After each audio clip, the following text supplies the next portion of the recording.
পবিত্র মাহে রামাদান উপলক্ষে বাংলাদেশ অ্যাসোসিয়েশন কার্ডিফের উদ্যোগে রামাদানের গুরুত্ব তাৎপর্য শীর্ষক আলোচনা ও ইফতার মাহফিলের আয়োজন করা হয় কার্ডিফ বাংলাদেশ সেন্টারে। এতে কমিউনিটির বিপুল সংখ্যক মুসল্লি উপস্থিত ছিলেন। বিস্তারিত আমাদের প্রতিনিধি মুস্তাফা সালেহ লিটনের রিপোর্টে। বাংলাদেশ অ্যাসোসিয়েশন কার্ডিফের উদ্যোগে 10 মার্চ কার্ডিফ বাংলাদেশ সেন্টারে মাহে রামাদানের তাৎপর্য শীর্ষক আলোচনা ও ইফতার মাহফিলের আয়োজন করা হয়। বাংলাদেশ অ্যাসোসিয়েশনের সহসভাপতি আনামিয়ার সভাপতিত্বে সাধারণ সম্পাদক হারুন তালুকদারের পরিচালনায় প্রধান অতিথির বক্তব্যে ওয়েলসের সাবেক first minister, cabinet secretary for the finance and Wales right honourable Mark Drakeford বলেন, পবিত্র মাহে রামাদান মানুষের মধ্যে শ্রেণী ভেদাভেদ দূর করে শান্তি ও সেতু বন্ধনের কাজ করে।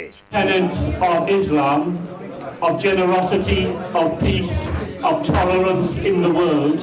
We share, care, support, donate, and all that we do. এছাড়াও বক্তব্য রাখেন বাংলাদেশ অ্যাসোসিয়েশনের সাবেক সভাপতি আলহাজ আব্দুল মজিদ, কাউন্সিলর আলী আহমদ, কাউন্সিলর সালেহ আহমদ, সিরাজ আলী, ফজলুল হক ফারুক সহ কমিউনিটির অন্যান্য নেতৃবৃন্দ।